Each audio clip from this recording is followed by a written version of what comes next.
Okay, so yeah, just to repeat from part one, um, you have 16 free states and 15 slave states. So, and then just to reiterate also that at any time their Congress could pass a law that would outlaw slavery. We already know it would pass in the House because it would always pass in the House because there's more people in the North than there are in the South. However, now, after 1850, after California became a free state, the 31st state, and threw off the balance between the free and slave states, one more free state than slave state, slavery could now be outlawed. However, as I said before, they didn't do it. Reason being is because they knew if they did do it, it would result in civil war. So they're trying to hold off civil war as long as possible, if not eradicate civil war, which we know that they're not going to be able to do. What the fugitive slave law did, though, was redouble the efforts of an organization called the Underground Railroad, and we'll be talking about that.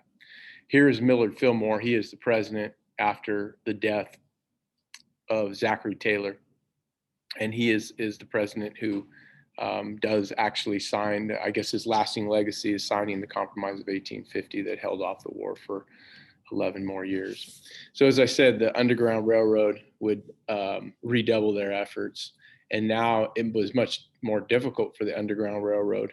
They used to be that all they really had to do was get across the Mason-Dixon line, and now they had to get all the way up to Canada to accomplish their goal of freedom. So let's talk a little bit about what the Underground Railroad was.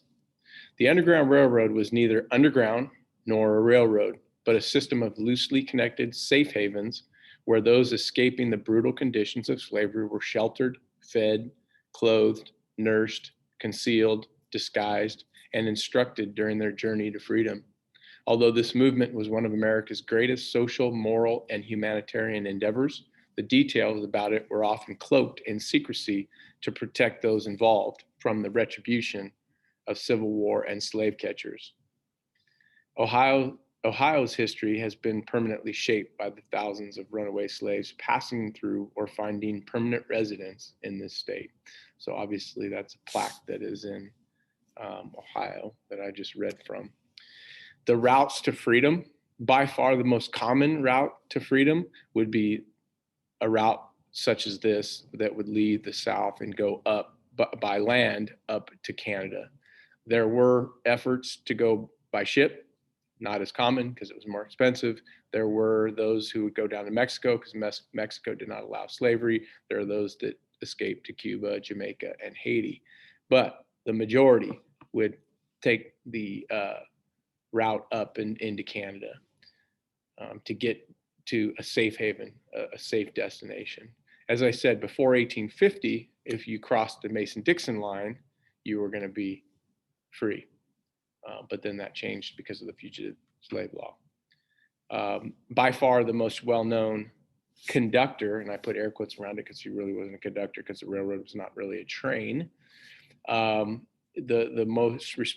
one who's most well known for bringing slaves to freedom would be Harriet Tubman, and she's on the bottom right here. Harriet Tubman, over 300 slaves she brought from the South to the North to freedom. Pretty incredible. There was a bounty put on her head. So they wanted her dead or alive in the South, and of course they never did find her, and she lived to be well into her 90s. This might be something that you'd see in a safe haven, a home with a door that's hidden. You move this bed in front of the door, you never know it's there. And then you go in, you hide slaves in the walls of the home, and they never would be found. You had to have, this house contains, it says here, an unusual indoor well, allowed the coffins to conceal the larger amount of water needed for their extra guests, so they can hide water and whatnot there. So the general idea of the Underground Railroad was a system of safe homes that they would arrange before.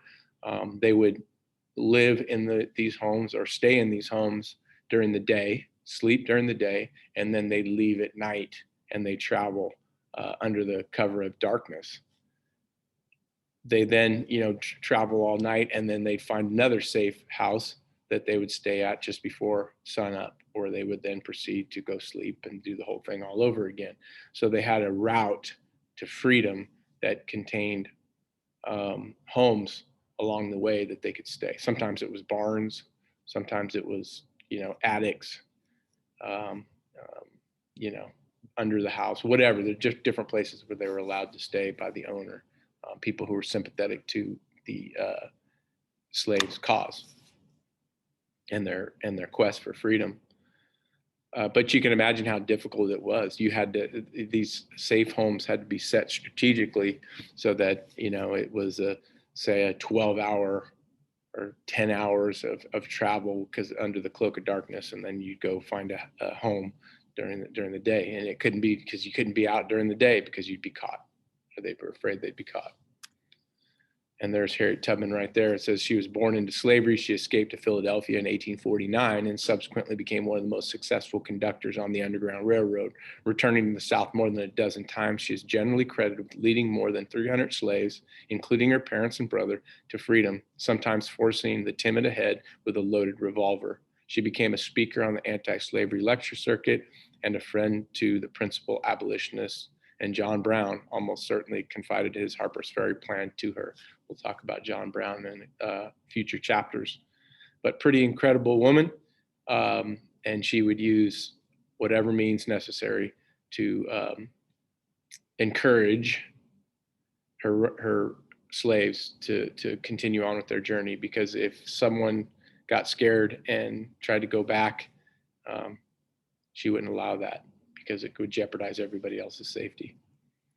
Okay, let's talk about the election of 1852. Millard Fillmore was not going to run again. He did not. The party didn't want him to run. So the Democrats nominated Franklin Pierce, who was another dark horse candidate, and the Whigs nominated another war hero. So the Whigs haven't had very much success when it comes to presidents. They've had two presidents so far, and both have died in office. The first one, William Henry Harrison, lasted 29 days. And then the second one we just talked about, Zachary Taylor, he died in office, and Millard Fillmore took over for him. But they're going to try their luck again with another war hero, Winfield Scott, who was a hero of the War of 1812. He's going to lose the election to Franklin Pierce, a dark horse candidate, meaning that no one had really heard of him, very similar to Polk. A lot of similarities between Polk and Pierce.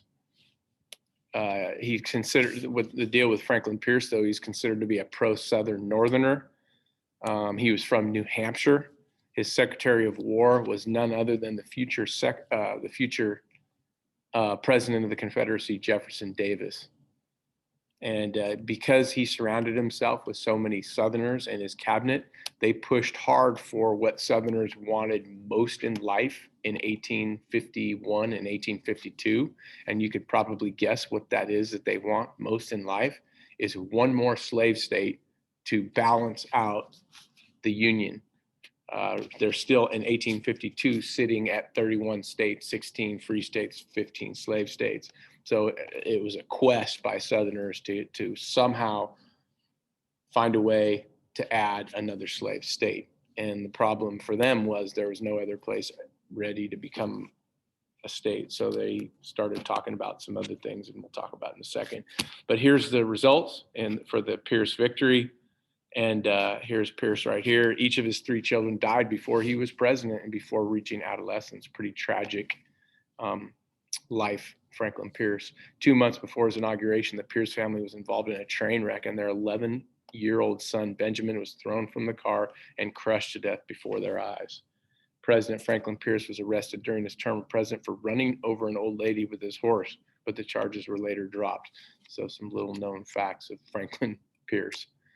So here's what the Southerners wanted. Here was their quest for expansion, was to take over another country, to aggressively expand, whether it be Baja California, which really isn't in California, it's part of Mexico.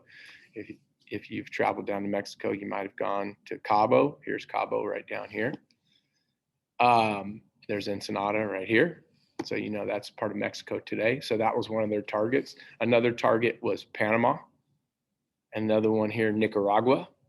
And finally, a fourth, and probably the one that they wanted the most, was Cuba. The island of Cuba is located 90 miles off the coast of Florida. What all four of these targets of expansion for Southerners, what they had in common was the fact that they had a ready-made population, that if they became a state, if they became a territory, they would immediately become a state because their population would justify that.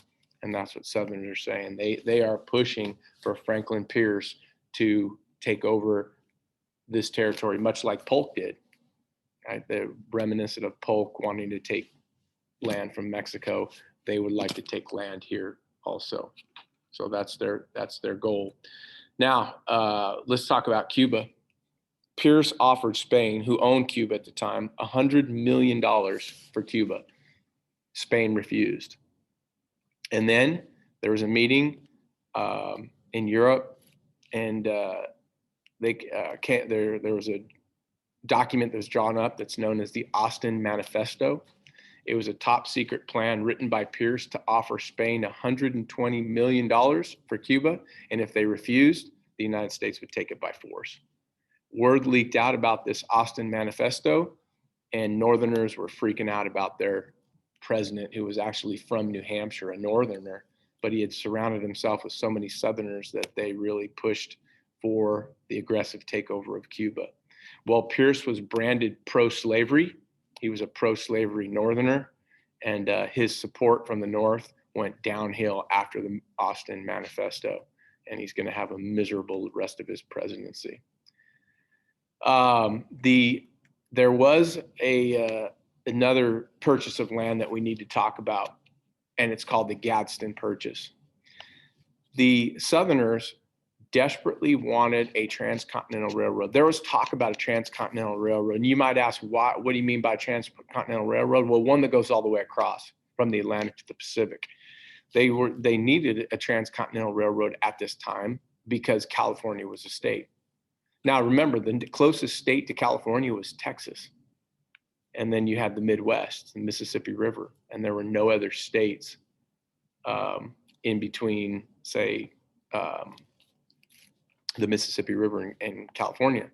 So there were plenty of railroads that could get you to the Mississippi River, but no railroads that could get you from the Mississippi River to California. So there was talk of a transcontinental railroad. And it was all these different states that were vying for the eastern terminal of the transcontinental railroad, where the railroad would start, depends on what you're looking at, start or finish. You know, if you're going to California, you can pick up a train on the East Coast, get to the Mississippi River, but then where was that railroad terminal going to be? At the Mississippi River. Southerners wanted to be at New Orleans. They wanted to be there because it would be a big, boon for their state of Louisiana, and for all of the South, because people would go down there. There'd be a lot of traffic. They'd spend their money. Same reason why New York is so bustling is because people are there, trade and visiting and tourism now. But New Orleans wanted the Eastern Terminal. And in order to entice the United States government to do that, they purchased a piece of land. The United States government purchased a piece of land under Franklin Pierce, again, pro-Southerner, and it's the southern part of New Mexico and Arizona today, where about Tucson is, and below Tucson. I think Nogales is down there. So this area here. Now, the reason they needed to purchase this is because if the railroad would have gone from New Orleans and come up, if you follow my cursor up this way, it gets really mountainous around here, around the Phoenix area. And south of the Phoenix area, it's very flat. So it would be nice for the railroad to go to New Orleans, go through Texas, and then go here, and then get all the way to Los Angeles. That was the plan for Southerners and their transcontinental railroad. And they hoped, and Pierce and the Southerners pushed in his cabinet to purchase this piece of land to entice Congress to vote the Eastern Terminal at New Orleans for the Transcontinental Railroad. We paid $10 million for the purchase of this small piece of land. You compare that to the $15 million we paid for Louisiana. And obviously, over time, inflation hits, I guess you could say. So anyways, that was just to fill in the blanks in the map of the United States. That's where Tucson in that area. That's why we purchased that piece of land.